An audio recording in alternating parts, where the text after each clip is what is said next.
Assalamualaikum warahmatullahi wabarakatuh.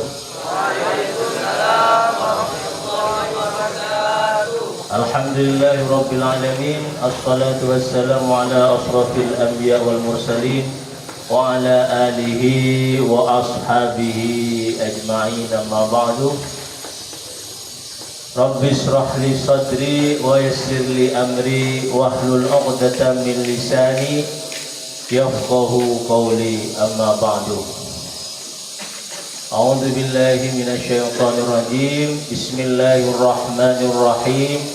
Subhanalladzi asra bi 'abdihi lailan minal masjidil harami ilal masjidil aqsa alladzi barakna haulahu linuriyahu min ayatina innahu huwas sami'ul basir.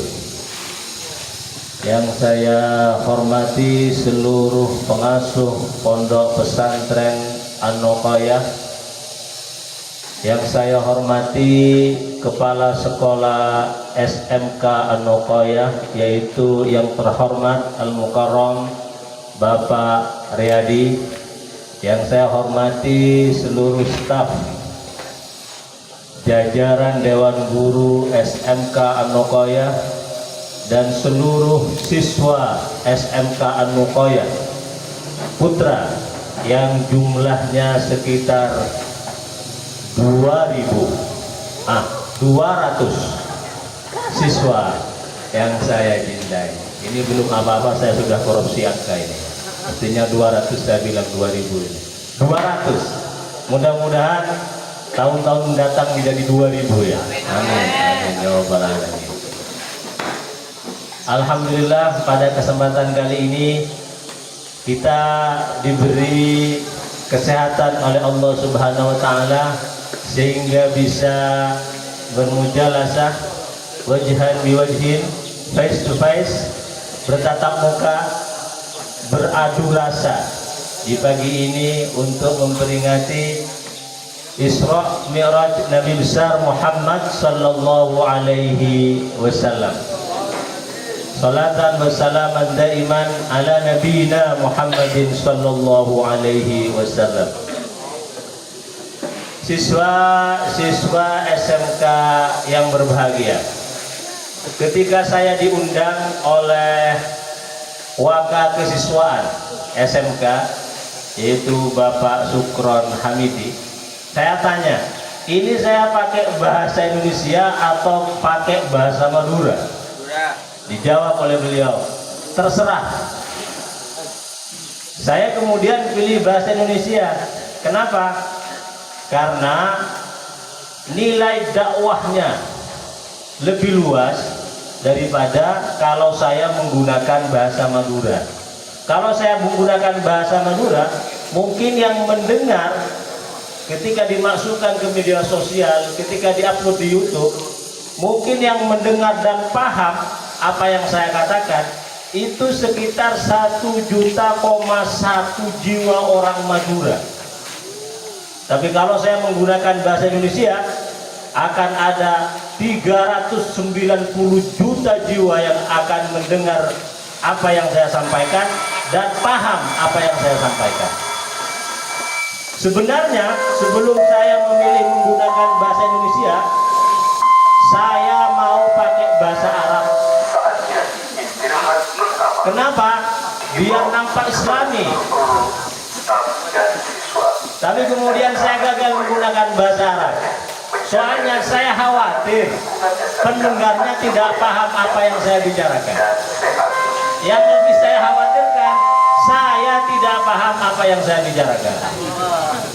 Nah, ini masalah kuadrat ini. Yang mendengar nggak paham, yang bicara juga nggak paham. Hadirin yang berbahagia, karena saya menggunakan bahasa Indonesia, maka saya pikir selain nasionalisme saya nampak ya, sama dengan Sumpah Pemuda, berbahasa satu, yaitu bahasa Indonesia. Jadi saya ini sebenarnya sekarang lagi mengkampanyekan tentang nasionalisme di dalam berbahasa. Saya cinta bahasa Madura karena itu bahasa ibu saya. tapi saya lebih cinta kepada bahasa Indonesia karena bahasa Indonesia adalah bahasa bangsa saya. Jadi saya menggunakan bahasa Indonesia karena memang nilai dakwahnya yang kedua juga sangat luar biasa. Dan ini terkait juga dengan Isra Mi'raj Nabi besar Muhammad sallallahu alaihi wasallam.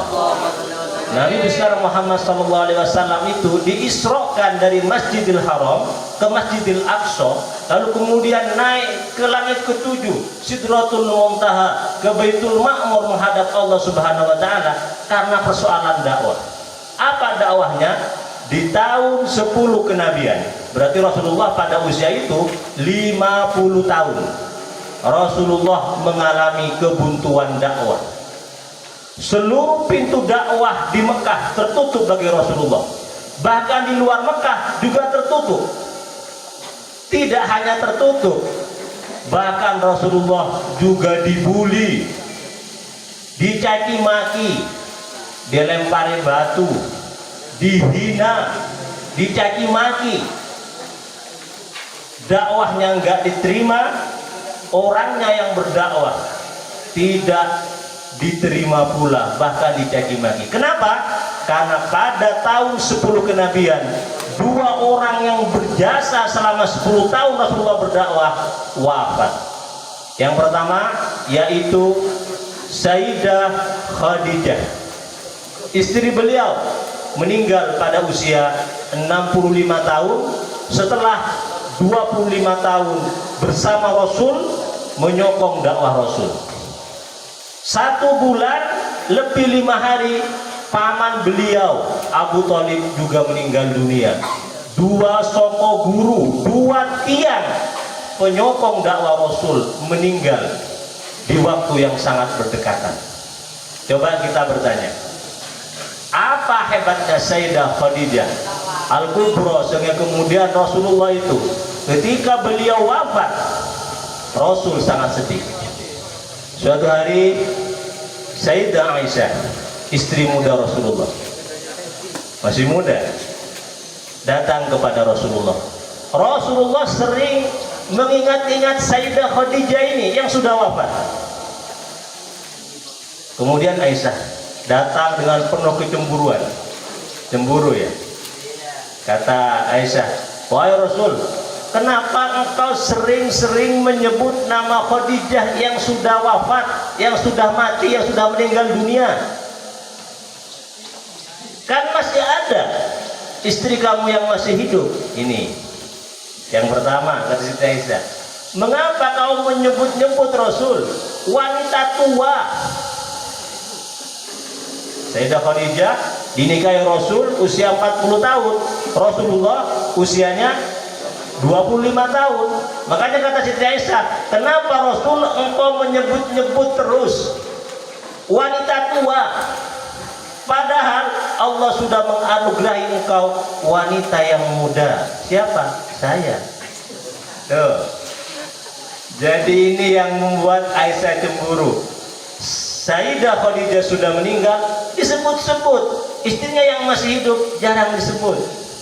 Sayyidah Khadijah yang tua, yang sudah nenek-nenek, disebut-sebut. Yang muda, masih berbinar, masih bening-bening, jarang disebut.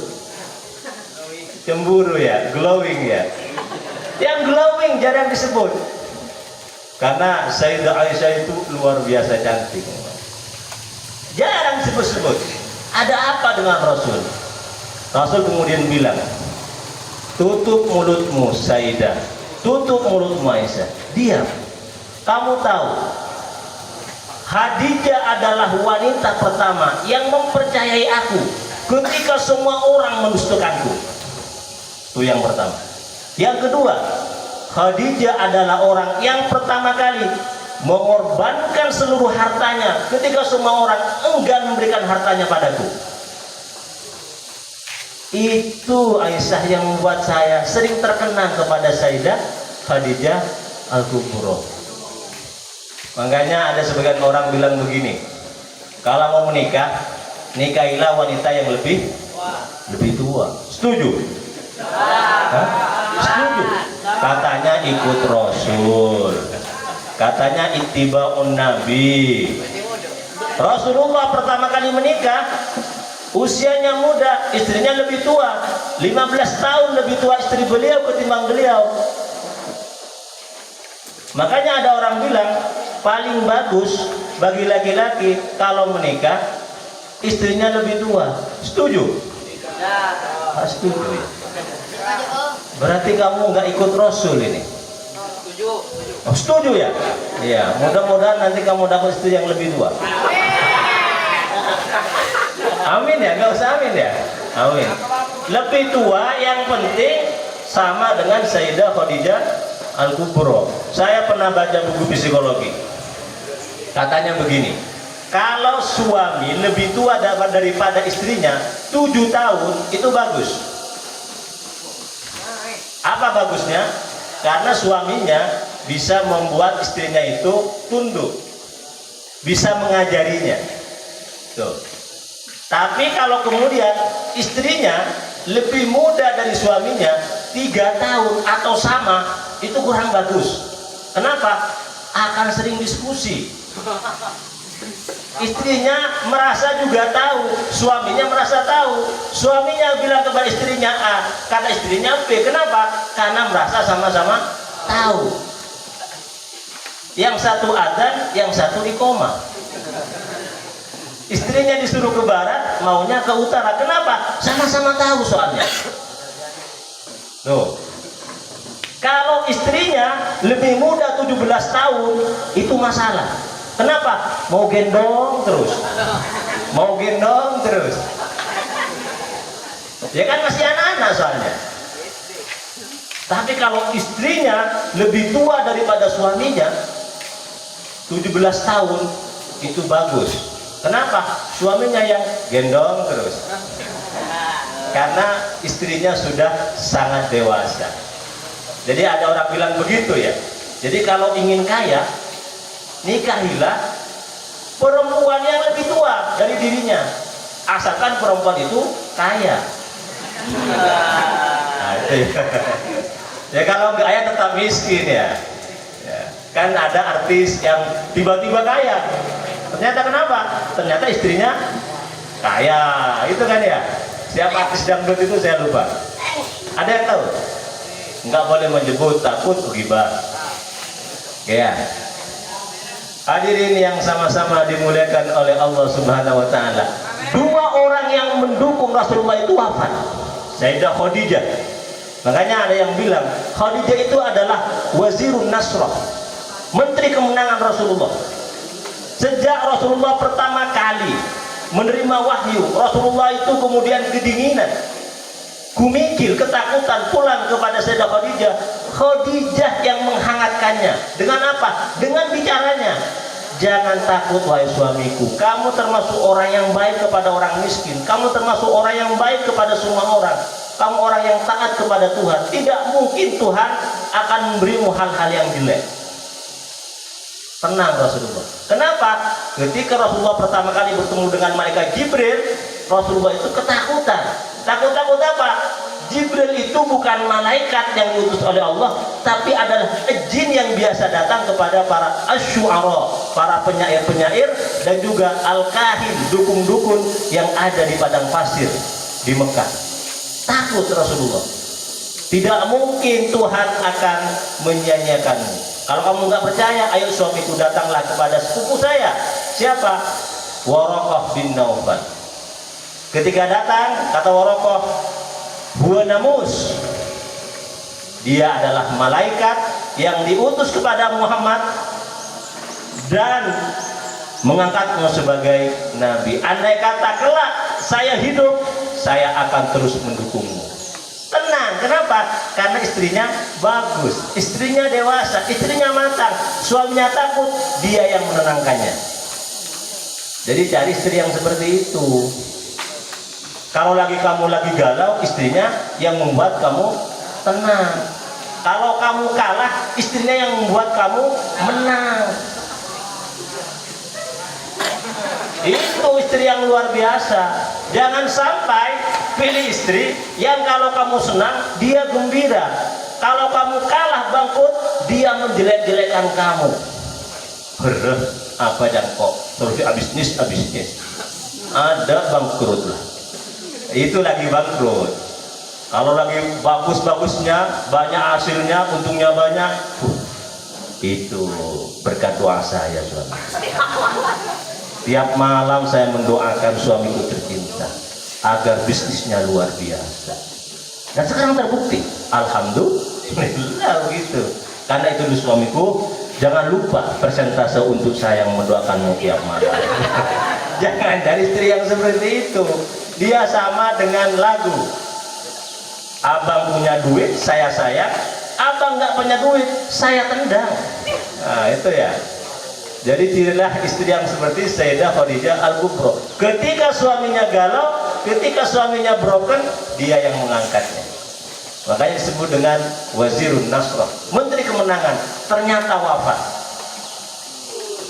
Kemana lagi saya akan curhat, kata Rasulullah, ketika saya galau.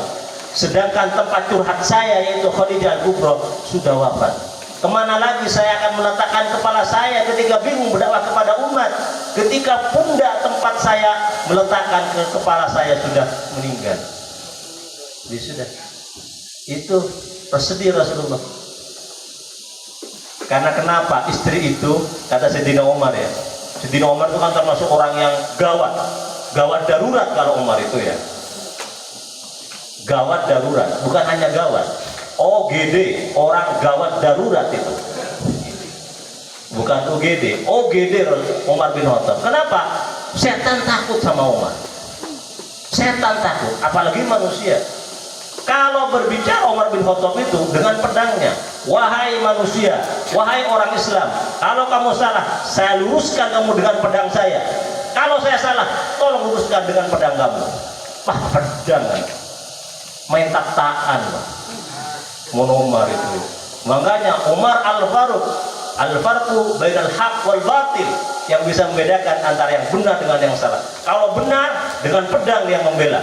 Kalau salah, siap dipenggal dengan pedang pula. Setan takut. Makanya di desa-desa kan ya, Roman orang, tulis kan Umar Al-Faruq di pintu-pintunya ya. Mari setan tak masuk itu. Umar Al-Faruq. Setan tak masuk, mesti kajinan banget. Dia beri Umar Al-Faruq. Tak kira masuk dah, kecuali diri kamu memang setan. Umar Al-Faruq. Kata Umar yang tegas luar biasa itu, apa kata Umar? Saya di pangkuan istri seperti bayi di pangkuan ibunya. Saya, kata Umar yang tegas yang luar biasa, yang sangar itu ya Umar ya, di pangkuan istri sama dengan anak kecil di pangkuan ibunya. Coba lihat anak kecil yang digendong terus ya, gendong di bahunya, dikit-dikit netek gitu ya, gendong lagi nangis begitu ya. Oh, kamu belum menikah ya? Mohon maaf, saya lanjutkan saja ceramahnya. Takut menghayal kepada hal-hal yang tidak. Karena kalau sudah menikah kayak Pak Sukron, kayak Pak Rofik, ngomong ini sampai tingkatan makrifat. Kalau belum nikah bisa tingkatan maksiat. Para hadirin yang sama-sama dimuliakan oleh Allah Subhanahu wa taala, itu Sayyidah Khadijah Al-Kubra. Kemudian Abu Thalib. Abu Thalib itu pamannya. Dalam versi Ahlus Sunnah wal Jamaah, sebagian ulama mengatakan sampai wafat pun Abu Thalib, paman Rasulullah, tidak mengucapkan syahadat, alias mati dalam keadaan tidak memeluk Islam. Sebagian lagi mengatakan dia memeluk Islam. Tapi yang pasti Abu Thalib itu adalah orang yang luar biasa membela keponakannya, yaitu Rasulullah SAW. Buktinya apa? Suatu hari datang sekelompok bangsawan kafir Quraisy ke Abu Thalib. Abu Thalib, ya apa? Saya mau melakukan audiensi dengan kamu. Apa? Begini, kamu tahu enggak? Ponakan Muhammad itu, iya, itu ternyata merusak agama nenek moyang kita. Dia bawa agama baru namanya Islam. Islam katanya tauhid, menyembah Allah, dilarang menyembah berhala-berhala Tuhan nenek moyang kita. Dia merusak agama nenek moyang kita. Yang pertama. Yang kedua, dia memisahkan antara anak dengan dengan ibunya. Anaknya Islam, ibunya tetap dengan agama nenek moyang, pisah kemudian, beda kemudian. Mekah sudah tidak aman dengan kehadiran ponakanmu dengan agama baru ini. Saya menawarkan dua hal. Apa? Begini, kamu berikan pemuda yang ganteng, yang lebih ganteng dari Muhammad, jadikan ponakanmu, terus Muhammad pasrahkan kepada kami untuk saya bunuh. Jadi namanya tukar menukar. Saya berikan pemuda yang ganteng, yang gagah, sama dengan ponakanmu, bahkan lebih, tapi ponakanmu berikan kepada saya untuk saya bunuh. Apa kata Abu Thalib? Itu orang bodoh. Maksud bodoh gimana? Saya menerima orang lain untuk saya lindungi, untuk saya kasih makan, sementara ponakan saya sendiri saya berikan kepada kalian untuk saya bunuh. Kan bodoh itu. Ditolak. Akhirnya sudah. Tapi Abu Thalib nggak enak. Terus dipanggil oleh Muhammad. Wahai ponakanku, ini orang kafir Quraisy gelisah dengan dakwahmu. Terus gimana paman? Coba kamu hentikan dakwahmu itu. Apa kata Rasulullah? Wahai paman, andai kata bulan yang besar itu engkau taruh di pundak kanan saya, dan matahari yang besar dan panas itu ditaruh di pundak kiri saya, wallahi, demi Allah, saya tidak akan pernah menghentikan dakwah saya. Itu Nabi Muhammad itu. Abu Thalib kelepak-kelepak kemudian. Apa kata Abu Thalib? Kalau begitu saya dukung dakwahmu sepenuhnya. Jadi kalau orang kafir Quraisy tidak mengganggu Nabi Muhammad, itu karena keberadaan siapa? Abu Thalib. Nabi Muhammad pernah berhari-hari tidak pulang ke rumah. Kata Abu Thalib kepada Bani Hashim, kumpulkan seluruh pemuda Bani Hashim, bawa senjata yang lengkap. Ada apa Abu Thalib? Muhammad ponakan saya enggak pulang ke rumah. Dia dibunuh oleh orang kafir Quraisy. Kalau sampai besok enggak pulang, kita habisi mereka. Kumpul itu puluhan pemuda Bani Hashim itu. Tapi Rasulullah untung pagi harinya pulang. Ternyata enggak ditahan oleh kafir Quraisy. Jadi Abu Thalib luar biasa, menggantikan keberadaan Abdullah paman ayah Rasulullah. Ternyata meninggal dunia juga. Sejak Sayyidah Khadijah Abu Thalib meninggal, Nabi Muhammad itu kemudian galaunya luar biasa, sedih luar biasa. Berdakwah ke sana ditolak. Bahkan kata sejarawan, tidak hanya bangsawan kafir Quraisy yang berani kepada Rasulullah. Orang awam, orang biasa itu berani. Dulunya nggak berani, karena nggak ada Abu Thalib, nggak ada Khadijah. Mereka berani. Ketika Rasulullah sholat, mereka ngambil kotoran, ditaruh di pundak Rasulullah. Itu orang biasa, bukan bangsawan sekelas Abu Jahal, Abu Lahab, dan abu-abu yang lain. Itu orang biasa, berani kepada Rasulullah karena melihat Abu Thalib sudah meninggal dunia. Tidak akan ada lagi orang yang berani mempertaruhkan dan menjaga Rasulullah. Berani naruh kotoran. Pulang Rasulullah, Fatimah putri beliau menangis, membersihkan kotoran di pundak Rasulullah. Rasulullah bilang, jangan nangis anakku, Allah pasti menolong bapakmu ini. Bukan? Allah pasti menolong bapakmu ini. Rasulullah ya. Jangankan Rasulullah, kalau sekarang kiai kita ya, ada orang naruh kemudian kotoran kambing di pundaknya, marah luar biasa kita. Jihad, Allahu Akbar. Allahu Akbar, nggak boleh. Kalau sholat Allahu Akbar. Jihad kita. Kenapa? Untuk membantu, untuk menyelamatkan kehormatan kiai kita. Ibu kita, contohnya ibu kita lagi sholat, terus ada orang ngambil comberan, disiram ke wajah ibu kita. Marah kan dong? Marah. Bukan hanya marah, berani mempertaruhkan nyawa, kan dia demi kehormatan ibu saya. Nggak usah mikir panjang, nggak usah cari dalil, nggak usah cari hadis. Ibu saya disirami comberan. Ini Rasulullah. In kana aba'ukum wa abna'ukum, jika ada ayah-ayah kalian, ibu-ibu kalian lebih kamu cintai daripada Allah dan Rasulullah, tunggulah saatnya. Rasulullah itu lebih dicintai dan itu wajib daripada ibu dan bapak kita. Jadi kalau kamu membaca sejarah Rasulullah kemudian diberi kotoran, harus marah kamu itu, harus marah. Jadi teks-teks sejarah itu bukan hanya berisi pengetahuan, tapi juga berisi apa? Perasaan dan emosi keberpihakan kita kepada Rasulullah. Marah kita itu. Saya bacanya, wah luar biasa ini. Marah itu. Kalau perlu saya bakar buku itu. Tapi saya pikir bukunya mah nggak jadi bakar. Itu ya. Abu Thalib. Akhirnya apa? Rasulullah di Mekah sudah dibully, dakwahnya tertutup. Akhirnya hijrah ke Taif.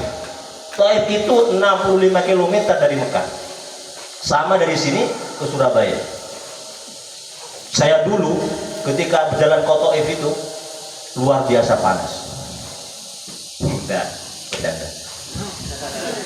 Percaya ini, saya belum pernah ke Taif. Saya hanya membayangkan betapa panasnya kalau berjalan ke Taif, apalagi tidak naik kendaraan. Saya lihat wajah kamu mudah percaya. Jangan mudah percaya. 65 km bersama siapa? Bersama Zaid bin Haritsah. Kata Rasulullah, kita hijrah ke Taif. Kita berdakwah di sana. Kenapa? Di sana masih ada paman-paman saya. Zaid bin Haritsah ikut kemudian. Ternyata, ya Allah, sampai di Taif juga ditolak. Bukan hanya ditolak, para bangsawan Taif itu bilang kepada orang-orang jahat dan anak-anak kecil di sana, itu ya, yang berdua itu, yang baru datang, itu orang gila, lempari batu, jangan sampai masuk kampung kita, bahaya, itu orang gila. Dia lempari batu Rasulullah itu. Zaid bin Haritsah itu melindungi Rasulullah sampai kemudian kepalanya kena timpuk batu juga, berdarah. Rasulullah kakinya berdarah. Rasulullah lari, dikejar oleh mereka. Orang gila, orang begitu. Rasulullah dibilang orang gila. Ya Allah, andai kata ada orang seperti itu sekarang, Rasulullah masih hidup, ada orang gila, saya wallahi berada di depan itu untuk menentang mereka. Harus seperti itu memang. Orang gila, Rasulullah dibilang orang gila. Lari Rasulullah, lari-lari kemudian jauh, nyampailah ke kebunnya orang kafir. Orang kafir punya kebun di dekat Taif. Yang punya itu orang kafir, namanya Syaibah dan Utbah. Dua pemuda ini dulu yang pernah meminta kepada Abu Thalib untuk membunuh Rasulullah. Ditukarkan dengan pemuda lain, Muhammad diberikan kepada mereka untuk dibunuh. Rasulullah bernaung di bawah kebun anggur milik mereka berdua, dan mereka melihat Nabi Muhammad dalam keadaan lemah dan terluka. Kan kesempatan kan ya. Abu Thalib sudah nggak ada. Rasulullah hanya berdua dengan Zaid bin Haritsah dan dalam keadaan lemah dan penuh luka. Kan kesempatan kalau ingin membunuh. Dilihat sama dua orang kafir ini. Dilihat, oh itu Muhammad. Itu Muhammad. Coba Adas, namanya pembantu Adas, coba kamu datangi Muhammad itu Muhammad. Nabi Muhammad diam. Orang yang ngejar itu sudah pergi. Lalu Nabi Muhammad mengangkat tangan, sudah lelah, sudah capek. Allahumma inni asku ilaika dha'fa quwwati wa qillata hilati wa hawani 'alan nas. Ya Allah, saya mengadu kepadamu lemahnya kekuatanku dan kurangnya usahaku dan hinaku di hadapan manusia. Anta rabbul mustad'afin, anta rabbi ila aina tuwakiluni. Engkau ya Allah adalah Tuhan orang-orang yang tertindas. Engkaulah Tuhanku, kemana engkau akan memasrahkanku? Apa kepada orang-orang yang jauh, yang jahat dan mengusirku, atau kepada orang kafir Quraisy yang akan menguasaiku? Ilam yakun bika ba'udun la ubali. Asalkan engkau tidak murka kepadaku ya Allah, tidak jadi masalah segala hal itu. Kau pasrahkan kepada orang kafir, tidak jadi masalah.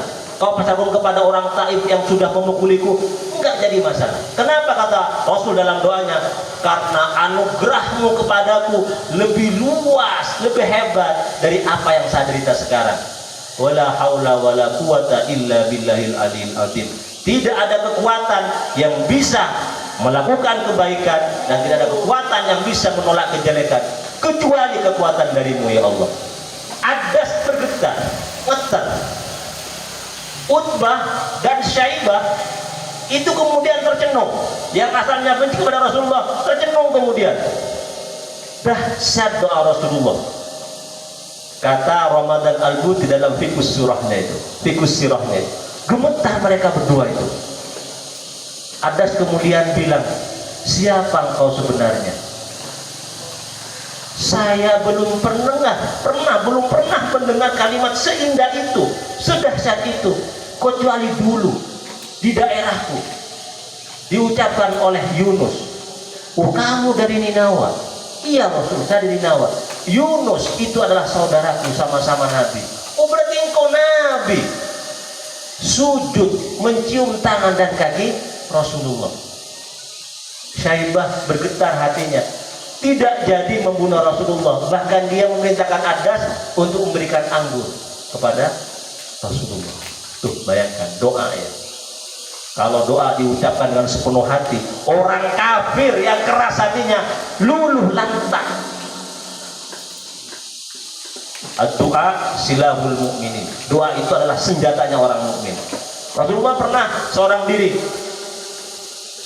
kemudian datang orang kafir bawa pedang. Muhammad, kalau sekarang kamu sendirian, tidak akan ada yang membelamu. Saya pakai pedang, kamu nggak pakai pedang. Kalau saya tebas kepalamu, mati kamu Muhammad. Siapa yang akan membelamu sekarang? Apa kata Rasulullah? Allah, dengan penuh keyakinan. Orang kafir itu gemetar, jatuh pedangnya. Kumikil karena jatuh pedangnya, diambil oleh Nabi Muhammad, ditaruh di lehernya. Kalau sekarang saya pakai pedang, kamu nggak punya pedang, nggak ada orang, siapa yang akan membelamu dan akan menghalangi pedangku ke lehermu? Tidak ada Muhammad kecuali engkau. Nggak yakin sama Allah kecuali engkau itu ya. Jadi kalau doa betul-betul diucapkan dengan luar biasa, orang kafir itu gemetar, apalagi orang mukmin yang sama-sama itu. Anak-anak SMK yang dirahmati oleh Allah Subhanahu wa taala. Kita kembali kepada kematian Sayyidah Khadijah, wafatnya Sayyidah Khadijah dengan Abu Thalib. Ada pertanyaan penting kemudian yang diajukan oleh sejarawan, kemudian ditafsiri. Mengapa Allah mewafatkan Abu Thalib dan Sayyidah Khadijah Al-Kubra? Bukankah keduanya itu bermanfaat untuk dakwah Nabi besar Muhammad SAW?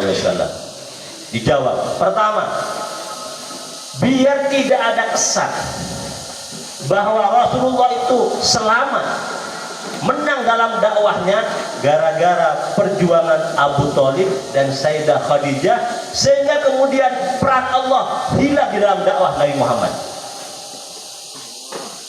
Keluarga Sumayyah dibunuh, Rasulullah nggak pernah diganggu.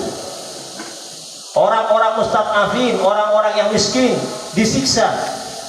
Bilal, dadanya diletakkan batu di dadanya yang besar karena orang miskin. Rasulullah nggak pernah diganggu. Takut-takut kemudian ada kesan Muhammad tidak diganggu, Nabi Muhammad dakwahnya lancar gara-gara ada Abu Thalib dan Sayyidah Khadijah Al-Kubra. Allah tidak suka ada kesan seperti itu. Akhirnya apa? Keduanya diwafatkan. Kenapa? Karena Allah sudah berjanji, a'udzubillahi minasyaitonirrajim, wallahu ya'simuka minan nas. Allah pasti akan menjagamu dari manusia. Dari apa? Tidak ada orang yang bisa membunuhmu dan tidak ada orang yang bisa mematikan dakwahmu Muhammad. Siapa yang menjaga? Siapa yang menyokong? Hanya satu, siapa? Allah. Bukan Khadijah, bukan Abu Thalib. Itu hikmahnya kenapa Abu Thalib dan Khadijah diwafatkan oleh Allah Subhanahu wa taala. Akhirnya apa? Mengadu kepada Allah. Allahumma inni aslu ilaika dha'fa quwwati wa qillata hilati wa hawani 'alan nas. Mengadu kepada Allah Subhanahu wa taala. Jadi sekarang gantungannya Rasul bukan kepada Khadijah, bukan kepada Abu Thalib, tapi kepada siapa? Kepada Allah semata. Pulang dari Taif, nyampe ke Mekah, hampir masuk. Zaid bin Haritsah bilang, ya Rasulullah, kaifa tarju ila Mekah wa hum akhrajuka? Ya Rasul, bagaimana kamu ini akan masuk ke Mekah padahal penduduk Mekah sudah mengusirmu, tidak suka padamu, mengancammu? Bahaya Rasul. Kaifa tarju ila Mekah wa hum akhrajuka? Kata Zaid bin Haritsah, khawatir atas keselamatan Rasulullah Shallallahu Alaihi Wasallam. Apa jawaban Rasul? Ya Zaid, innallaha ja'ilun lima tara farjan wa makhrajan wa annallaha nasirun dinahu wa mudhirun nabiyahu. Zaid, tenang Zaid. Allah itu akan memberikan kepada kita kebahagiaan dan jalan keluar, dan Allah nasirun dinahu, pasti menolong agamanya, wa mudhirun nabiyahu, dan juga menolong nabinya. Mantap Allah itu, mantap Rasulullah itu. Akhirnya apa? Coba kamu datangi Mut'im, salah satu tokoh kafir Quraisy, dan juga menentang, bilang Muhammad butuh perlindunganmu. Ternyata apa? Kafir Quraisy ini, tokoh kafir Quraisy ini bilang apa? Iya, saya akan menjaga keselamatan Muhammad. Selama Muhammad di Mekah, saya yang akan menjamin keselamatannya. Bisa dibayangkan ya, tokoh kafir Quraisy yang sudah hatinya keras dengan kaitan Nabi Muhammad, ternyata ingin melindungi Nabi besar Muhammad Sallallahu Alaihi Wasallam. Jadi sekarang urusannya masalah hati. Jadi dakwah itu urusan hati. Kalau hatinya itu betul-betul kepada Allah Subhanahu Wa Taala, enteng. Kalau kepada selainnya, berat. Dakwah ceramah kayak saya karena amplop, berat. Amplopnya sedikit, kok sedikit ini Pak Sukron, nggak sesuai dengan SOP misalnya, berat. Hilang ikhlas saya ini. Saya benci kepada Pak Sukron, bahkan saya curiga jangan-jangan Pak Sukron sudah mendiskonnya. Kenapa aja? Ya, berat itu ya, berat. Jadi kalau Allah Subhanahu Wa Taala, Nabi Muhammad kemana-mana berdakwah, nggak pernah dikasih amplop. Yang ada dikasih batu, dilempari batu. Wih, ini Rasulullah ya. Jadi kalau saya ikut Rasulullah, saya berceramah di sini, berdakwah di sini, nggak mengharapkan amplop, nggak mikirin amplop. Kenapa? Karena yang mikirin panitia, kan ya? Kalau saya mikirin amplop, jadi panitia saya, kan ya? Siswa-siswa SMK rahimakumullah. Jadi Rasulullah kemudian pulang ke Mekah. Sedih Rasulullah. Kenapa? Dakwahnya nggak diterima di mana-mana. Lah, datanglah kemudian undangan dari Allah Subhanahu Wa Taala untuk Isra Mi'raj. Kenapa? Karena al-Isra'u tasliyatun. Isra itu adalah menghibur, hiburan. Tadi ada siswa yang membaca Subhanalladzi asra bi 'abdihi lailan minal masjidil haram ilal masjidil aqsa alladzi barakna haulahu linuriyahu min ayatina. Akan saya perlihatkan kepada Nabi Muhammad betapa saya sangat berkuasa tentang kedahsyatan kekuasaan Allah Subhanahu Wa Taala. Hanya Nabi Muhammad apa? Sejak keberangkatannya sampai pulang lagi diperlihatkan dengan hal-hal yang luar biasa. Naiknya apa? Naik buruk, barkun. Jadi buruk itu asal katanya adalah barkun, kilat, cahaya. Berapa kecepatan cahaya? Teori Einstein ada yang tahu? Berapa kecepatan cahaya? Per detik itu sama dengan 300.000 kilometer kalau nggak salah. Mudah-mudahan nggak salah. 300.000 kilometer 1 detik. Kalau kamu naik buruk dari Madura ke Surabaya 500 kali pulang balik kamu dalam jangka 1 detik. Umroh ke Mekah ratusan kali kamu per detik. Umroh 1 detik berkali-kali kamu umroh. Kalau naik buruk, kecepatan cahaya. Ada di Inggris pesawat Concorde nyaman. Pesawat Concorde. Concorde itu pesawat yang kecepatannya 1000 kilometer per jam. Dari sini ke Jakarta itu 1000 kilometer per jam nyampe. Cepat berarti. Itu dari London ke Amerika Serikat. Saya naik waktu itu. Enggak bercanda, percaya lagi kamu ya. Enggak bercanda. Naik dari London ke Amerika Serikat. Oh, itu cepat sekali. Per 1000 km per jam. Nyampe ke bawah ke landasan. Ujung kapal itu jadi bara. Membara, merah. Kenapa? Karena gesekan dengan molekul-molekul udara. Coba kamu naik sepeda motor, kecepatannya 200. Coba gini kan ya, oh gitu kan. Kancing kamu lepas semuanya. Kenapa? Bertabrakan dengan molekul-molekul. Bukan hanya kancing kamu kalau 200 km itu, hidung kamu bisa bengkok itu. Oh gitu kan ya. Cepat itu. Dan itu panas. Rasulullah lebih cepat dari pesawat Concorde ketika naik buruk itu. 300.000 km per detik. Kok bisa ya?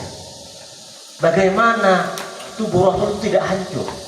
Wong besi saja, besi pesawat kecepatan 1000 km per jam itu panas membara. Andai kata bukan besi misalnya, aluminium itu sudah hancur.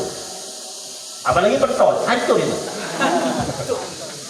Ini tubuh manusia ya, daging, kecepatannya 300.000 km per detik. Kok tidak terbakar, kok tidak hancur, kok bisa? Kata Gus Mustafa, ketika Isra Mi'raj, Rasulullah itu sudah fisiknya oleh Allah dibentuk seperti cahaya.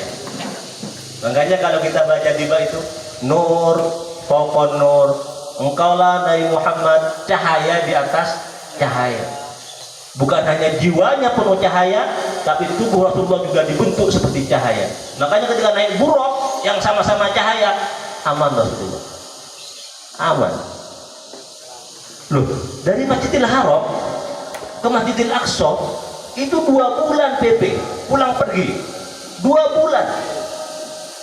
Rasulullah dari Mekah Masjidil Aqsa naik ke langit yang ke-7, puncak langit, pulang lagi, tempat tidurnya masih hangat. Artinya apa? Sebentar. Makanya konsep dalam Al-Quran, Subhanalladzi asra bi 'abdihi lailan. Ini kok ada lailannya ini? Kata mufassir. Bukankah asra itu sudah bermakna apa? Menjalankan bi 'abdihi, hambanya, pada waktu malam. Kok masih ada lailannya? Bukankah ini adalah kosakata yang lebih? Asra itu sudah berarti apa? Menjalankan pada waktu malam. Kok masih ada kata lailan yang juga berarti malam? Kata mufassir, bukan. Lailan itu untuk menunjukkan bahwa itu adalah mufrad nakirah, yang artinya apa? Qillatun minal lail, sedikit dari malam. Asra bi 'abdihi lailan, menjalankan hambanya sedikit saja pada waktu malam, bukan sepenuh malam, sedikit pada waktu malam. Buktinya apa? Rasul datang dari langit ke-7, pulang ke rumahnya, ke rumah Hani bintu Abi Thalib, sepupunya. Itu kasurnya masih hangat. Kalau dingin berarti agak lama ya. Ini masih hangat ini. Saya bangkit ini ya, Isra misalnya ya, turun lagi saya, hangat. Berarti saya sebentar kan? Itu Rasulullah SAW. Jadi sebentar Rasulullah itu. Kenapa? Naik buruk. Ada di rumah tapi ya Allah. Ini adalah golongan-golongan Islam yang gimana caranya ya. Tapi orangnya kaya-kaya ini. Jadi ada kiai yang pada waktu malam itu bisa isra, bahkan bisa mengisrokan muridnya. Jadi ada saksi mata yang melihat adegan itu ketika sang guru itu mengisrok mi'rajkan muridnya. Gimana caranya? Ini kayak mayat itu disuruh berbaring, terus kemudian diangkat, Isra Mi'raj turun. Ya kamu mau Isra juga? Iya Kiai. Ya siap, Isra Mi'raj turun. Banyak muridnya itu. Akhirnya karena dianggap sudah menyalahi ajaran Islam, dilaporkan ke polisi oleh MUI. Akhirnya apa? Dia betul-betul Isra ke penjara selama 5 tahun. Ini kisah nyata, 5 tahun di penjara itu. Muridnya bisa Isra Mi'raj ke atas ke bawah, gurunya Isra Mi'raj ke penjara 5 tahun. Enggak pulang-pulang, balik lagi sampai dingin rumahnya itu. Siswa-siswa SMK yang dirahmati oleh Allah Subhanahu wa taala. Jadi Rasulullah seperti itu, dibuat seperti cahaya sudah. Nur. Makanya tidak hancur. Kalau masih fisik badan, ya hancurlah. Hancur. Tapi apa kemudian kehebatan Rasulullah? Di ayat terakhir surat Al-Isra ayat 1 itu, innahu huwas samiul basir. Sesungguhnya hu itu kembali kepada Allah, kata mufassir sebagian. Ada yang mengatakan hu itu kembali kepada siapa? Nabi besar Muhammad sallallahu alaihi wasallam. Innahu huwas samiul basir. Sesungguhnya Nabi besar Muhammad sallallahu alaihi wasallam as-samiul basir. As-sami, maha mendengar, memiliki pendengaran yang luar biasa. Al-basir, juga memiliki kemampuan melihat yang sangat luar biasa. Buktinya apa? Nah, gini buktinya. Ketika Rasulullah mengabarkan Isra-nya kepada orang kafir Quraisy, orang kafir Quraisy itu apa? Menolak. Enggak masuk akal Muhammad, enggak masuk akal. Wong kami loh ya, dari Mekah ke Syria 1 bulan, pulang 1 bulan 2 bulan, engkau ke Baitul Maqdis yang lebih jauh itu enggak sampai semalam, apalagi Mi'raj ke langit yang ke-7. Perlu diketahui, ada film dokumenter judulnya COV, COVE, COV. Bisa dilihat nanti di YouTube kalau ada. Saya nonton, ada ilmuwan yang meneliti berapa sih jauhnya ujung langit itu. Deti koncoan langit jadi ya. Yo korban ilmuwan, ada lagu kan? Deti koncoan langit mah yo kor kayak itu. Kan mau anak ngode kan ngokor jalan kayak itu kan ya. Bensin tada mulai kayak itu kan. Lima jalan kira-kira batasan mulai. Ilmuwan tak nemu laku boleh apa? Kokor koncoan langit. Mana itu ujung langit? Diukur dengan menggunakan apa? Cahaya. Cahaya. Dengan rumus tertentu diukur. Berapa? 5 miliar tahun kecepatan cahaya. Baru nyampe cahaya itu ke ujung langit. 5 miliar tahun kecepatan cahaya. Bila jadi? Ya kemarin kiamat. Bukan 5 miliar tahun usia manusia ya, 5 miliar tahun kecepatan cahaya. Kecepatan cahaya per detik 300.000 kilometer. 5 miliar tahun lagi baru nyampe cahaya itu ke ujung langit. Dari begitu tingginya ujung langit, Rasulullah naik ke langit yang ke-7, pulang lagi ke rumahnya masih hangat. Kata orang kafir, Muhammad beremajek lecek kamu. Sarah Muhammad lecek itu. Apa? Lah tak masuk akal, sering membual. Mak bisa ke Baitul Maqdis wah. Pak koko kalangnya di malangnya orang. Pak mulai. Tak ada bahasa malam dah. Lah Muhammad je. Lah koko beremah. Akhirnya mereka bilang kepada Abu Bakar, mun satia kalau sekarang kamu pasti tidak akan percaya kepada Muhammad lagi. Apa? Tidak masuk akal cerita terbarunya ini. Apa katanya? Katanya dia tadi malam dari Mekah naik hewan terus sampai ke Masjidil Aqsa. Setelah itu naik lagi ke langit yang ke-7, pulang lagi. Enggak nyampe semalam. Enggak masuk akal Abu Bakar. Gimana kata Abu Bakar? Kalau Muhammad yang bilang begitu, saya yang percaya.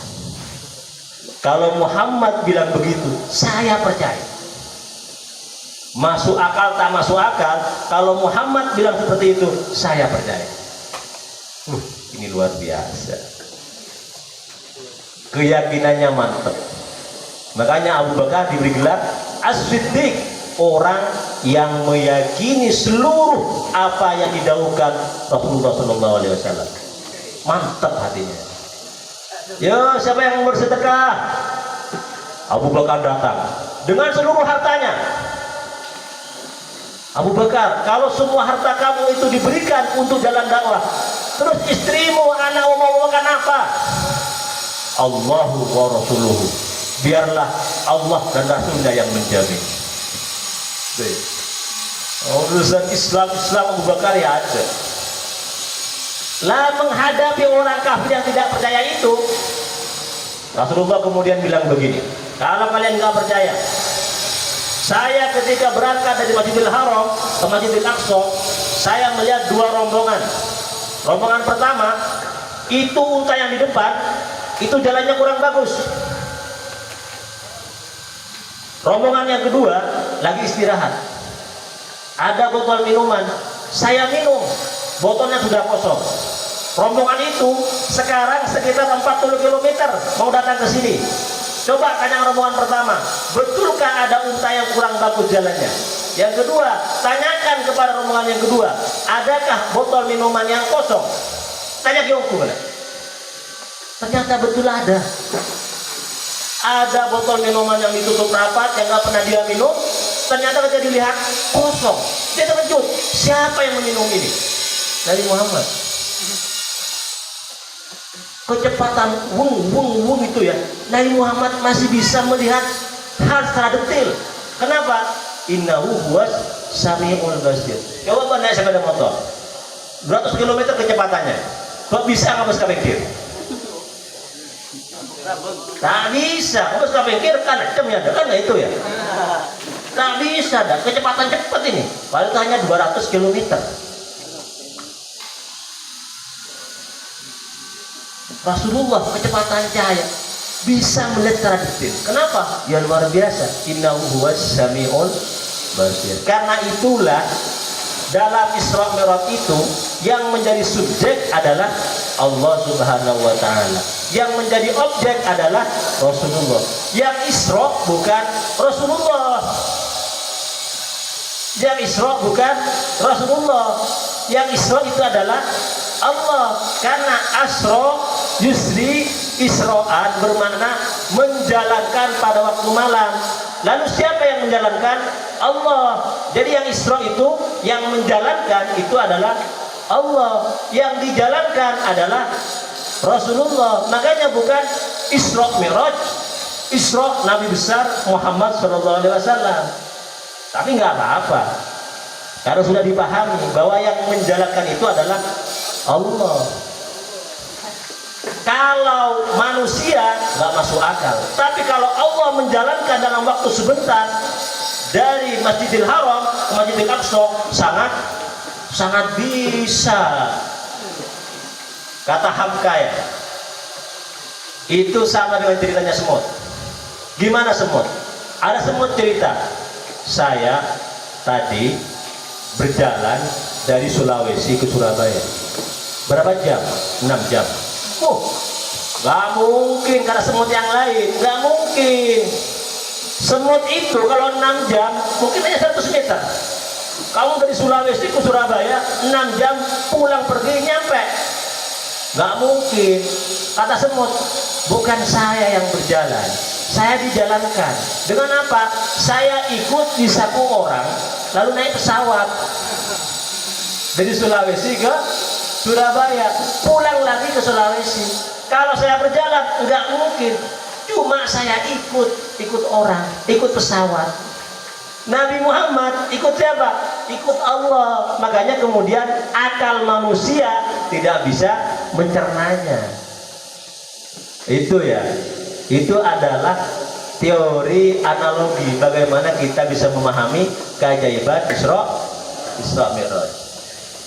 Siswa-siswa SMK yang dirahmati oleh Allah Subhanahu wa taala. Ketika Rasulullah sampai di Masjidil Aqsa, ada pertanyaan juga ini. Pertanyaan sejarawan. Masjidil Aqsa itu kan belum ada. Masjidil Aqsa belum ada masjidnya itu. Ketika Umar bin Khattab setelah Rasulullah wafat datang ke Masjidil Aqsa, Itu penuh dengan sampah itu, nggak ada tiang-tiangnya itu.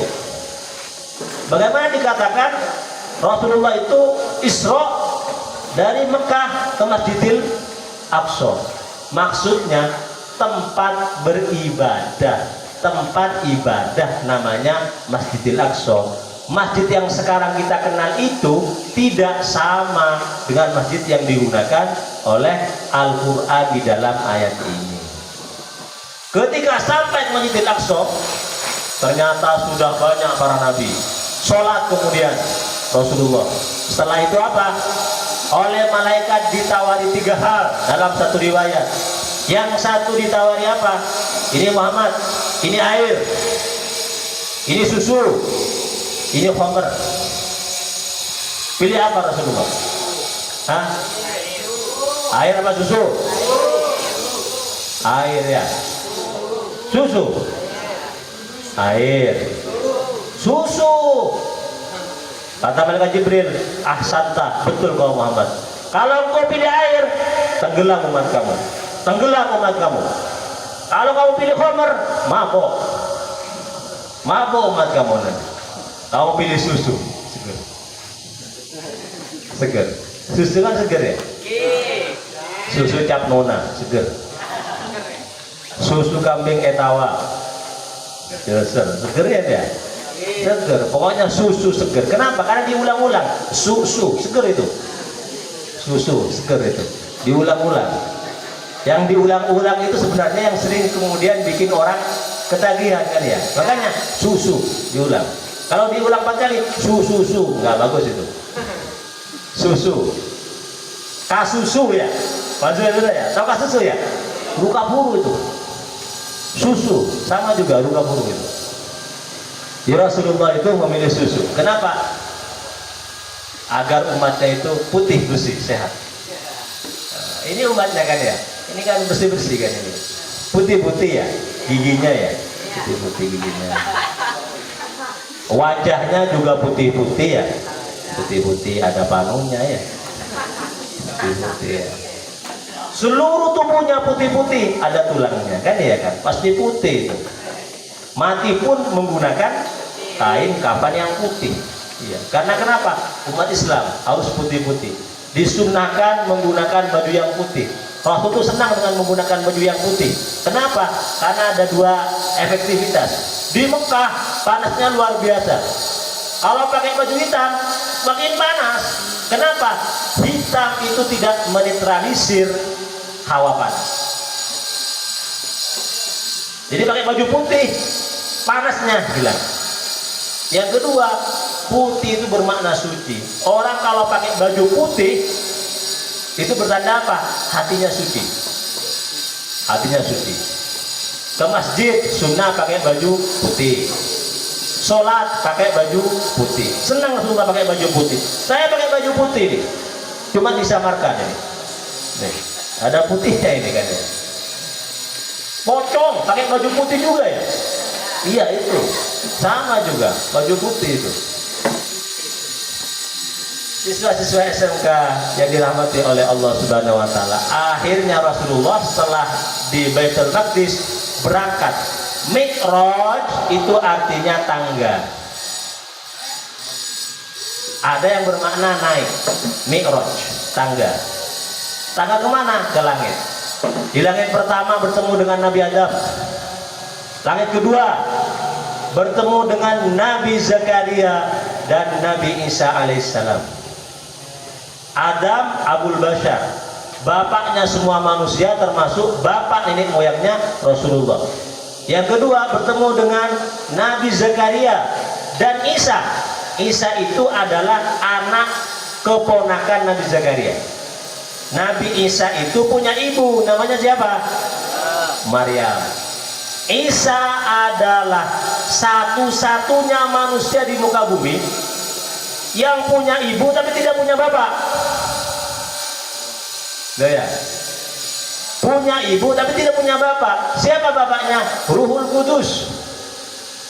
Ditiupkan cuma hamil Siti Maryam. Walam yamsasni bashar. Ketika Allah mengatakan, wahai Maryam, engkau akan punya anak nanti, Apa kata Siti Maryam? Walam yamsasni bashar. Gimana saya bisa hamil? Wong belum ada laki-laki pun yang menyentuh saya. Kok bisa hamil? Gampang, ditiup, melempung. Jadi satu-satunya wanita yang bisa hamil melempung tanpa ada suaminya itu siapa? Siti Maryam. Dulu ada di rumah saya. Ada. Itu geger kemudian, geger. Kenapa? Enggak ada suaminya. Tiba-tiba sudah punya anak. Kata orang, Siti Maryam second. Siti Maryam second, Siti Maryam kedua. Tersebar di mana-mana ya. Sampai masuk berita. Enggak ada suaminya itu. Lahir begitu saja. Lama kelamaan karena orang sudah banyak datang, diteliti, ternyata ada suaminya. Cuma kabur. Ada suaminya, enggak ada ya. Nabi Isa satu cuma yang punya ibu tapi tidak punya ayah. Karena itulah kemudian Nabi Isa itu tidak menikah. Tidak menikah Nabi Isa. Kenapa? Lahirnya tidak secara biologis. Oh, enggak punya bapak kok. Bisa jadi anak. Kan secara biologis itu kan ada ovum, kan ya? Ada spermatozoid. Bertemu ovum membelah menjadi embrio, menjadi janin, lahirlah manusia seperti kalian dengar ya. Ini kan lahir secara biologis semua. Punya bapak kan ya? Punya ibu kan ya? Berarti bukan Nabi Isa kan ya? Makanya suka sama wanita kan ya? Suka sama wanita. Enggak Pak, saya ikut syariatnya Nabi Isa. Jangan. Nabi Isa itu enggak menikah karena memang tidak memiliki dorongan biologis. Kenapa? Dia lahir tidak lewat proses biologis. Nah, biasa itu. Sama dengan Nabi Yahya. Siapa Nabi Yahya? Anaknya Nabi Zakaria. Berarti apa? Paman sepupu dari Nabi Isa. Nabi Yahya juga enggak menikah. Nabi yang jomblo. Jadi yang jomblo-jomblo ini ya, yang sendirian, yang seperti gunung Uhud. Uhud itu kan ahad satu, gunung yang menyendiri. Itu berarti ikut Nabi siapa? Ikut Nabi Isa dan ikut Nabi Yahya, bukan ikut Nabi Muhammad ya. Nabi Yahya itu enggak menikah karena lahir tidak secara biologis. Kok bisa Pak? Nabi Zakaria sudah usianya lebih 100 tahun. Istrinya 80 tahun. Perempuan kalau sudah masuk usia 50 tahun biasanya menopause. Tahu menopause ya? Menopause itu berarti apa? Berhenti haid. Kalau perempuan berhenti haid, dia tidak memproduksi telur alias ovum. Nggak ada di rahimnya kemudian. Walaupun berkali-kali dikirimi sperma, tapi nggak ada ovumnya, nggak nyambung, nggak bisa. Istri Nabi Zakaria 80 tahun, itu sudah over menopause berarti. Makanya kata Nabi Zakaria, fasta ala ra'su syaiba. Nabi Zakaria sudah sepuh, lebih 100 tahun, istrinya 60 tahun. Enggak mungkin ya Allah, enggak mungkin saya punya anak. Kok bisa punya anak? Karena keajaiban tempat yang penuh berkah. Apa itu? Tempat pertapaannya Siti Maryam. Apa namanya? Mihrab. Siti Maryam ini luar biasa. Makanya Maryam itu bahasa Ajami, bukan bahasa Arab. Makna Arabnya al-abidah, orang yang beribadah kepada Allah. Maryam itu bukan bahasa Arab, tapi maknanya Maryam itu al-abidah, orang yang beribadah kepada Allah. Kerjanya Nabi Siti Maryam apa? Ibadah terus di kamarnya, ibadah. Akhirnya apa? Dia nggak perlu ke dapur karena makannya langsung dipakaikan oleh Allah dari langit. Yang nggak ada di musim itu, nggak ada kurma. Di kamar Siti Maryam ada kurma. Lihat surat Al-Imran. Tiap hari ada. Kenapa? Kerjanya ibadah, dijamin oleh Allah makanannya. Ketika masuk Nabi Zakaria pamannya ke mihrabnya Siti Maryam, terkejut. Loh, ini makanannya dapat dari mana kamu Siti Maryam? Dari Allah. Oh, berarti tempat pertapaannya Siti Maryam ini penuh berkah. Makanya hunalika da'a Zakaria rabbah. Di tempat itulah kemudian Nabi Zakaria berdoa kepada Allah untuk minta anak. Walaupun secara fisik nggak mungkin punya anak, Nabi Zakaria istrinya sudah mandul, tapi karena keajaiban tempat yang berkah itu punya anak kemudian. Namanya siapa? Nabi Yahya. Karena tidak lewat proses biologis yang biasa, Nabi Yahya no kepada wanita, nggak mau. Ini wanita, no, I'm sorry, I dislike, I don't like. Itu kalau Nabi Yahya dan Nabi Isa. Mun Yahya Satya siapa dah beri? Wah nih gini, idimah, matanya jelalatan. Kenapa? Karena proses biologisnya sangat kuat mungkin dulu ketika diciptakan oleh bapak dan ibunya. Itu ketika lahir nggak ada. Setiap kali ada orang abodung langsung pas bangkit. Sabar mana? Cuma ternyata kayak laki. Allah la bisa. Sindromnya terlalu kuat. Tekak benih senjata kunyi terus. Bahaya. Mun Yahya Satya. Mun Yahya dulu Nabi Zakaria. Oh, no. Langit yang kedua, langit yang ketiga bertemu dengan Nabi Yusuf alaihissalam. Nabi yang paling elegan, Nabi yang paling ganteng, Nabi yang paling handsome, Nabi Yusuf. Ganteng Nabi Yusuf kata. Ya Allah, wa qatta'na aydiyahunna. Perempuan yang melihat Nabi Yusuf tidak merasa jarinya itu dipotong oleh pisau yang dia pakai karena matanya takjub melihat Nabi Yusuf. Apa ngerasa kan? Apa? Dicek ganteng. Tidak merasakan kemudian ada saraf yang terpotong ketika matanya tertumpuk melihat kegagahan dan kegantengan Nabi Yusuf. Mak bede kayak laki Satya ngajarnya. Togel, pokok naik dia udah. Tak apa nggak saja laku. Nabi Yusuf lewat, makluka. Abu apa ngerasa ketika Nabi Yusuf sudah lewat. Berarti apa? Cek gontang kamu. Cek, beri kumber aja ini aja. Tanang naik kerata apa ngerasa? Cek gontang, ngapa gontang kamu? Makanya orang ganteng saja, tak oleh masuk ke Arab Saudi. Saya baca berita, ada 2 orang tampan dilarang masuk ke Arab Saudi. Kenapa? Dianggap ganteng dan bahaya kepada syahwat wanita. Dilarang masuk. Sedang ganteng lah, ngasih ada lah. Dia masuk ke Arab Saudi. Ebeke nih. Ebeke, kenapa? Berbahaya karena tidak ganteng. Ya, Nabi Yusuf ya, paling gantengnya orang ini. Ya Allah. Terus kemudian masuk lagi ke Nabi Idris. Dan Nabi Idris, Nabi Musa alaihissalam, Nabi Harun, Nabi Musa terakhir kepada Nabi Ibrahim alaihissalam. Nabi Musa bertemu dengan Rasulullah di langit ke-6, nangis. Dan Rasulullah, Aiman nangis. Kenapa Nabi? Kenapa kau nangis bertemu dengan saya?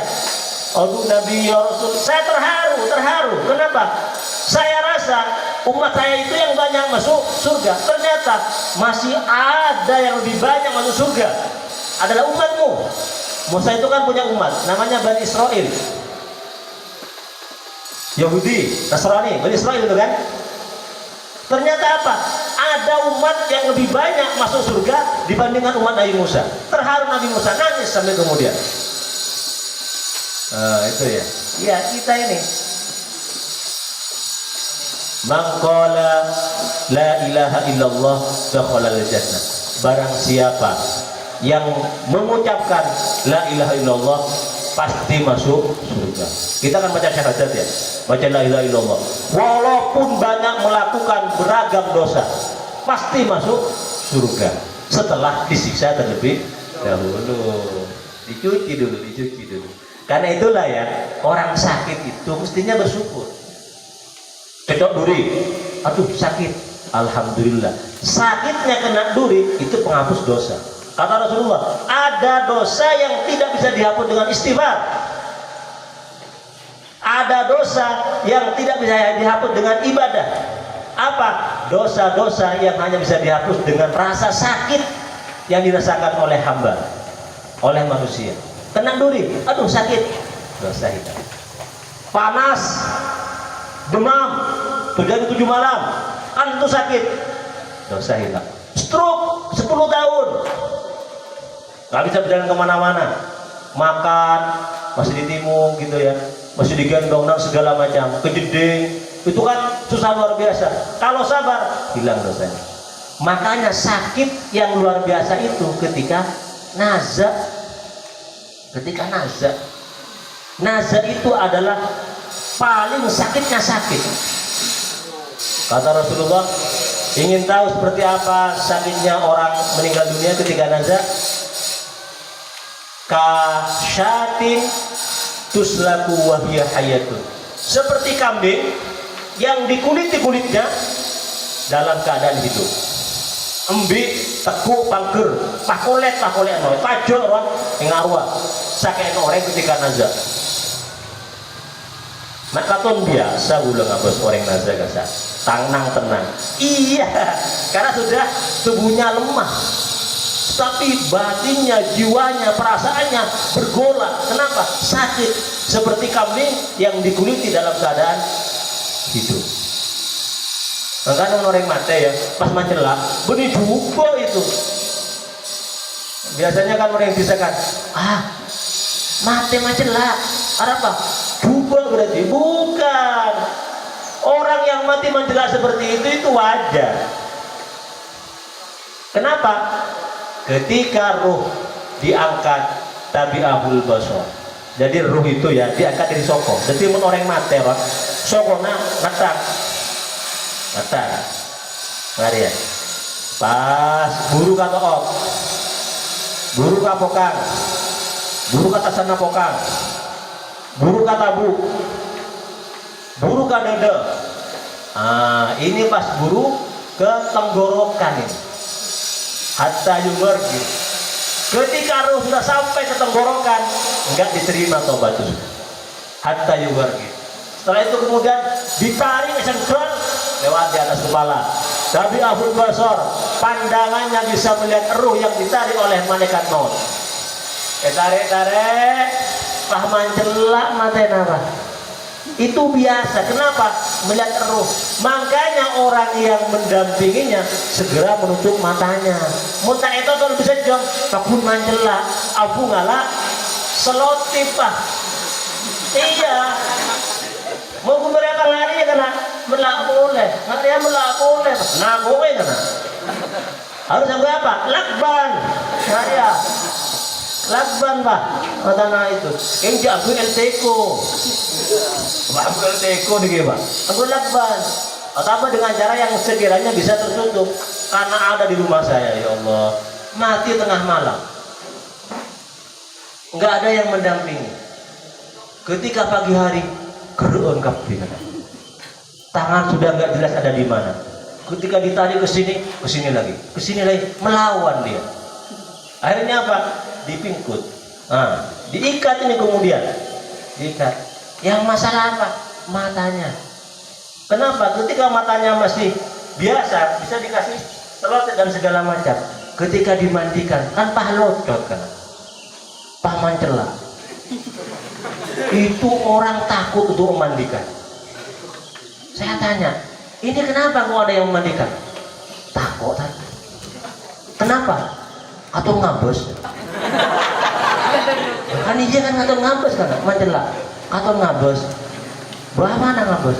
Mancelak kan? Mata ditutup. Alatnya untuk itu sudah habis, kena air Ustaz.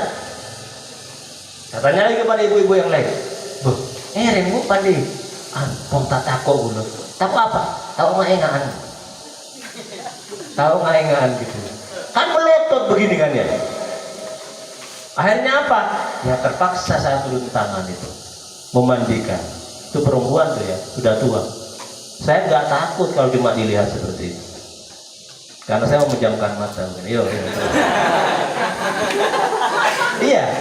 Kan yang meraba-raba itu kan perempuan juga. Iya gitu. Takut juga saya. Takut itu ilusi kan ya. Ilusi. Kamu takut sama hantu? Jelas takut. Lain juga dari wajahnya. Wajah-wajah penakut sama hantu. Tapi pernahkah kamu melihat hantu? Nggak pernah. Pernah melihat Pak di mana? Di TV, ya kan ya? TV itu bohongan. Jadi ketakutan yang kita miliki terhadap segala hal yang menyeramkan itu namanya ilusi. Apa ilusi? Pikiran-pikiran kita sendiri. Nggak pernah bertemu, tapi takut. Itu kan tidak masuk akal. Ada teman saya ya, cerita nyata ya. Aku anak sudah besar, sudah mahasiswa. Kalau tidur sendiri di kamarnya itu takut itu. Laki besar tubuhnya, bongsor, tapi takut sama hantu. Tidur sendiri di kamar takut itu. Akhirnya dia ikut pergerakan Islam. Akhirnya ditanya sama ustadznya, kamu berani? Iya, saya berani. Memperjuangkan Islam, saya berani. Berdakwah demi Islam, saya berani. Semua musuh Islam akan saya lawan demi Islam. Lillahi kalimatillah. Bagus. Apa yang kamu takuti? Gak ada. Pikirkan lagi, apa yang kamu takuti? Gak ada. Demi Islam, saya berani. Pikir lagi, apa yang kamu takuti? Pikir. Ada Ustaz, apa? Hantu. Kata ustadznya, gimana kamu bisa memperjuangkan Islam kalau sama hantu yang tidak pernah kamu ketahui? Kamu takut. Musuh-musuh Islam lebih menakutkan daripada hantu. Musuh Islam itu nyata, canggih, lengkap senjatanya, bisa membunuhmu. Hantu nggak pernah kamu temui, nggak punya senjata, tidak bisa membunuh, tapi kamu takut sama dia. Nonsen kamu menjadi pejuang Islam. Oh, gimana Ustaz? Berarti saya ditolak? Nggak ditolak. Yang penting kamu berani sama hantu. Gimana aja Ustaz? Saya punya cara. Hantu itu ilusi.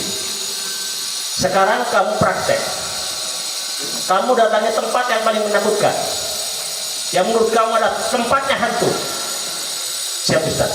Jangan lama-lama dulu, 2 menit, 3 menit. Yang penting kamu datangi dulu. Rasakan ketakutan itu. Hanya dia belajar betulan. Setelah lama kemudian, sekarang dia menjadi orang yang berani sama hantu. Saking beraninya, dia berani ngeprank hantu, ngeprank jin. Berani dia. Kalau ada orang kesurupan, dia mendeteksi mana tempat jin yang mengganggu orang ini. Dia tahu. Deteksi. Oh, di sini tempatnya. Terus kemudian dia punya amalan. Mau minta amalannya? Mau minta? Nanti saya kasih tahu. Tapi harus beri dulu sama hantu. Mau takut tadi tak ada amalan. Dia pakun buru. Dia punya amalan untuk memindahkan hantu ke tempat yang jauh, yang sekiranya tidak ada manusia di tempat itu. Dengan cara apa? Salah satu kendaraan hantu itu adalah kunyit, kunyit yang sudah dibakar. Pangker gitu. Itu kendaraan terbaik bagi jin. Jadi jin itu biasa numpak itu.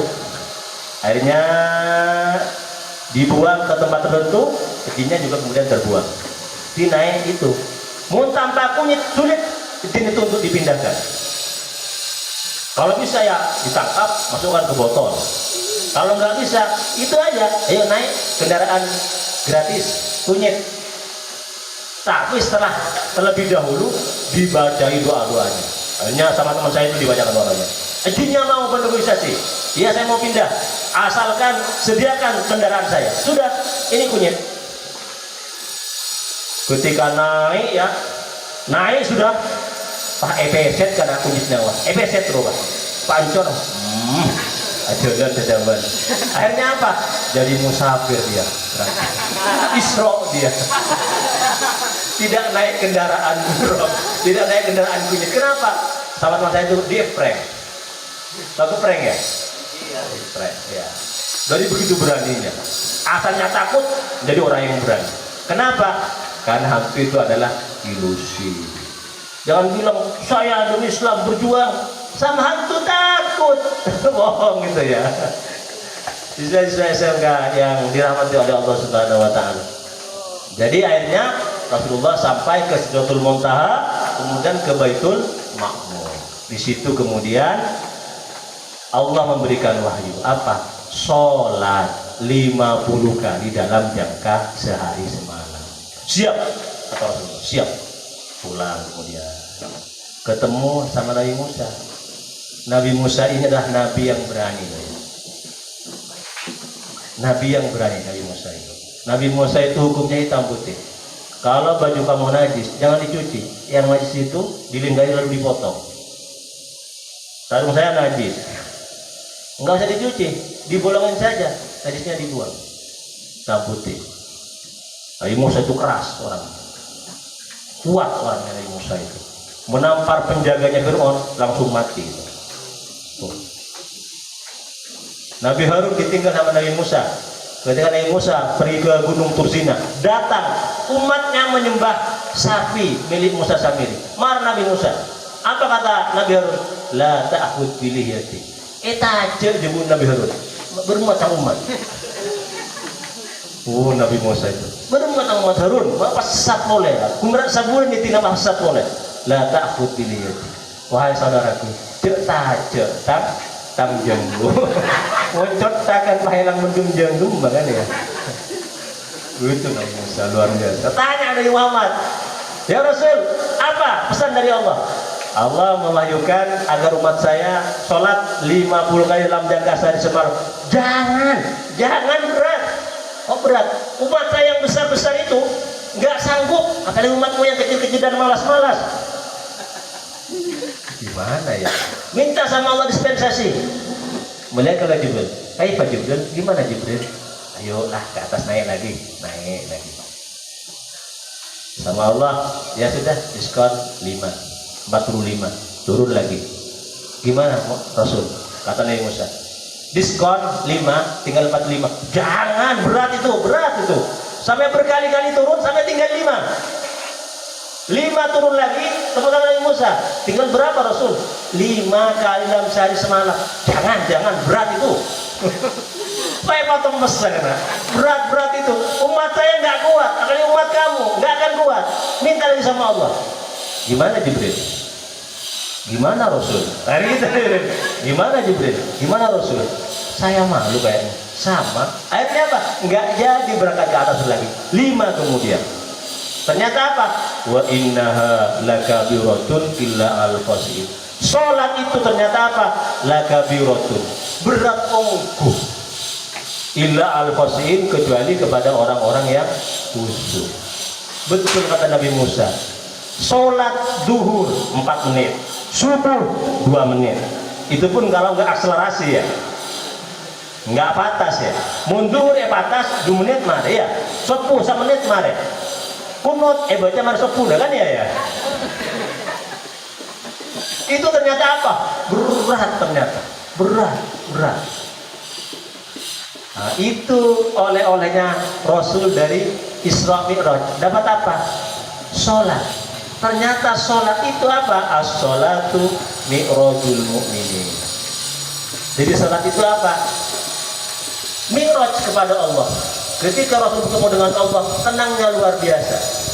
Kata kiai saya begini, kalau orang punya masalah, jauhi masalah itu, terus lihat dari sudut pandang yang berbeda. Misalnya saya punya masalah di keluarga, ini gimana syutingannya? Mantap ya, nanti hilang kepalanya saya ini ya. Punya masalah di keluarga, jangan tinggal di keluarga. Kenapa? Lari dari keluarga, terus lihat dari sudut pandang yang lain. Kalau kamu punya masalah di keluarga, pas terus tinggal di keluarga, masalah kamu tidak akan selesai, bahkan makin membesar. Jadi kalau punya masalah di sekolah, lari ke pondok, lihat dari sudut pandang yang lain. Kira-kira gimana? Yang paling bagus apa? Kalau punya masalah, datanglah kepada orang yang masalahnya lebih besar daripada masalah kamu. Itu baru hebat. Suatu hari ada orang marahan sama istrinya. Istrinya itu berani sama dia. Ini kan orang Arab itu kan, dulu istri itu kan ya nggak boleh berani sama suami gitu kan ya, nggak boleh. Jadi Islam datang kemudian memberikan kebebasan kepada perempuan. Jadi ada beberapa sahabat yang kemudian merasa tidak enak kalau istrinya itu berani sama dia. Berani istri saya ini, saya lapor kepada Umar saja. Dia punya masalah, apa masalahnya? Istrinya berani sama dia, berani menentang. Saya mau lapor sama Umar. Datang ke Umar bin Khattab. Ternyata sebelum mengetuk pintu, Umar juga dimarahi sama istrinya. Dimarahi sama istrinya. Kata sahabat itu, ini Umar ini, setan takut. Istrinya berani sama dia. Umar ini paling kuatnya orang di Arab ini. Istrinya berani, apalagi saya. Akhirnya apa? Dia pulang. Lalu ketika dia pulang, Umar keluar dari rumah, dipanggil, wahai sahabat, kenapa kamu mau pulang? Kesini, ada masalah apa? Begini Umar, saya sebenarnya mau curhat. Apa? Saya punya masalah. Masalah apa? Istri saya berani sama saya. Terus saya nggak jadi tanya nanti sama kepada kamu Umar, karena saya lihat kamu itu lebih parah daripada saya. Karena Umar, ya begitulah. Istri kita sudah menanak untuk kita, mencuci baju kita, merawat anak kita. Yang itu semua kewajiban kita. Istri menolong kita. Masa cuma dimarahi kamu ngampul? Akhirnya apa? Pulang lagi ke rumahnya dengan hati ayam. Kenapa? Dia keluar dari masalah, dilihat dari sudut pandang yang lebih luas. Sama dengan Rasulullah, diangkat oleh Allah dari Mekah ke langit, sampai ke bulan dilihat. Mana Mekah? Kecil kan? Mana Mekah? Kecil. Mana Abu Jahal yang jahat itu? Kecil kan ya? Diangkat ke langit yang pertama. Mana Mekah? Nggak ada, sudah hilang, kecil. Ke langit ke-7, melihat galaksi beragam macam kekuasaan Allah yang luar biasa. Dilihat bumi, nggak ada bumi. Jadi seolah-olah Allah ingin mengatakan kepada Rasulullah, coba lihat orang yang menentang kamu, di mana sekarang? Nggak ada. Bumi mana sekarang? Nggak ada. Lihat kekuasaan saya ini, di mana? Luar biasa. Kalau saya membantu kamu mengalahkan mereka, bisa apa enggak? Sangat bisa ya Allah. Saya bersama kamu. Innallaha ma'al ladzina taqaw wal ladzina hum muhsinun. Tenang Rasulullah. Balik lagi ke bumi dengan hati tenang. Makanya ketika kemudian Rasulullah galau menghadapi orang-orang yang tidak mau diajak masuk Islam, bilang Rasulullah, ya Bilal, arihni bis shalah, arihni bis shalah. Ya Bilal, hiburlah saya dengan sholat. Kenapa? As-sholatu mi'rajul mu'minin. Sholat itu adalah tempat, keadaan, kondisi di mana kita berhadapan langsung dengan Allah, di mana Rasul sangat terhibur, tenang, karena bersama dengan zat yang sangat luar biasa. Jadi kita ini kalau galau, idza hamma ahadukum falyarka rak'ataini ghairal faridah. Jika lagi galau kamu, kata Rasulullah, maka sholat 2 rakaat selain fardu. Kenapa? Untuk menghilangkan kegalauan kamu. Sholat mutlak, sunnah mutlak. Galau main game, makin galau kamu itu. Galau kentar ke mall, Tunjungan Plaza, makin galau itu. Galau cuci mata di pasar malam, makin galau. Jadi kunci agar tidak galau apa? Falyarka rak'ataini ghairal farid. Salat mi'rajul mu'minin. Pak, saya sudah sholat. Ustaz, saya sudah sholat. Tapi ketika sholat saya masih galau. Jangan-jangan kamu tidak menghadap Allah ketika sholat. Menghadap kepada selain Allah. Allahu Akbar, yang diingat cucian. Sami Allahu liman hamidah, yang diingat pekerjaan rumah. Allahu Akbar, yang diingat sepatu, bukan Allah. Makanya kemudian mi'rajnya gagal. Jadi itu oleh-oleh terbesar Rasulullah mengadakan perjalanan jauh dari Mekah, Masjidil Haram, Masjidil Aqsa, tembus ke langit ke-7, yaitu untuk membawa oleh-oleh bagi kita, yaitu as-sholat. Jadi siswa-siswa SMK yang dirahmati oleh Allah Subhanahu wa taala, jadi sholat.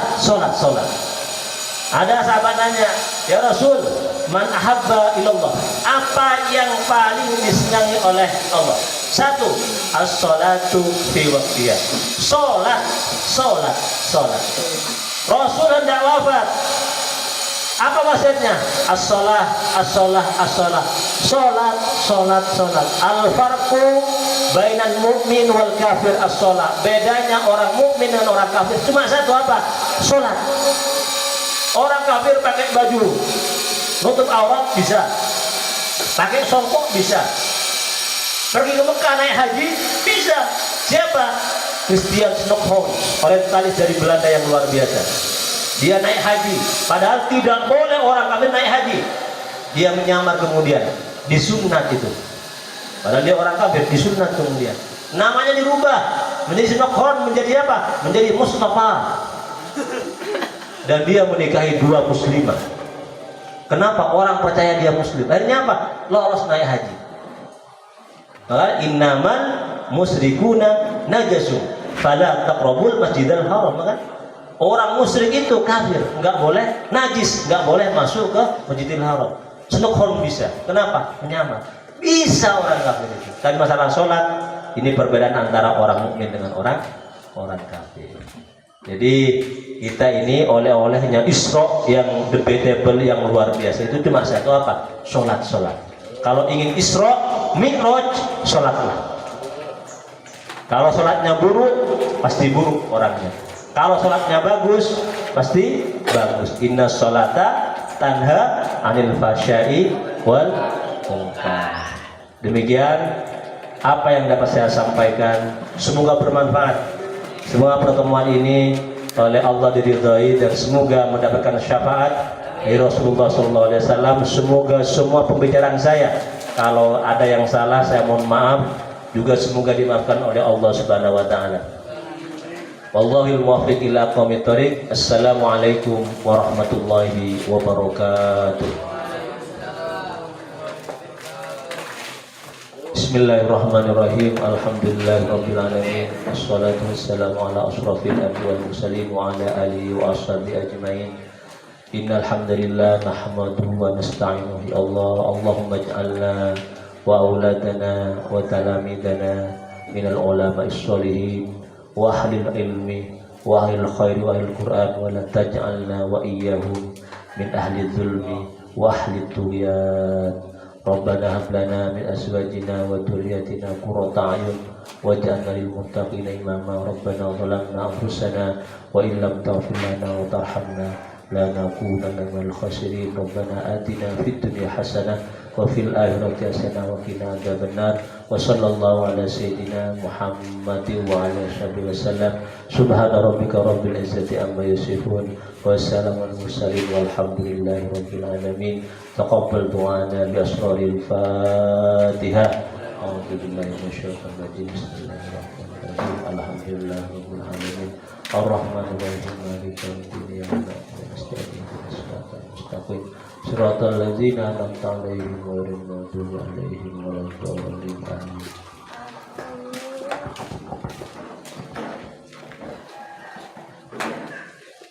Sudah, Kak.